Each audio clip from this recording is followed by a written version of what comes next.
വിനയ് ഫോർട്ടിനും വിവാഹം. ഈ വർഷം അവസാനിക്കുന്നതോടെ മലയാളത്തിലെ ചില പ്രമുഖ നടന്മാരുടെ ബാച്ചലർ ജീവിതവും അവസാനിക്കുകയാണ്. അനു മേനോന് പിന്നാലെ ഇപ്പോഴിതാ യങ് സ്റ്റാർ വിനയ് ഫോർട്ടും വിവാഹിതനാകുന്നു. വിനയുടെ സുഹൃത്തായ സൗമ്യ രവിയാണ് വധു. ഗുരുവായൂർ സ്വദേശിയായ രവി എസ് നമ്പടിയുടെയും ഹേമാംബികയുടെയും മകളായ സൗമ്യ അമൃത സർവകലാശാലയിലെ നാനോ സയൻസ് വിദ്യാർത്ഥിനിയാണ്. MV മണിയുടെയും സുജാതയുടെയും മകനാണ് വിനയ്. ഡിസംബർ 6-നാണ് വിവാഹം. നാടക നടനായിരുന്ന വിനയ് ഫോർട്ട് ശ്യാം പ്രസാദ് സംവിധാനം ചെയ്ത ഋതു എന്ന ചിത്രത്തിലൂടെയാണ് വെള്ളിത്തിരയിൽ അരങ്ങേറുന്നത്. നായക സുഹൃത്തായും വില്ലനായും വേഷമിട്ട വിനയ്ക്ക് കരിയർ ബ്രേക്ക് നൽകിയത് ജോയ് മാത്യു സംവിധാനം ചെയ്ത ഷട്ടർ എന്ന ചിത്രമാണ്.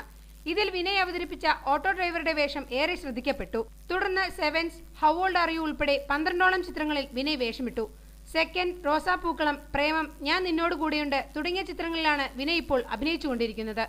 സഹനടന്റെ വേഷമാണെങ്കിൽ കൂടെ തനിക്ക് അഭിനയ സാധ്യതയുള്ള കഥാപാത്രങ്ങൾ മാത്രമേ വിനയ് തിരഞ്ഞെടുക്കാറുള്ളൂ.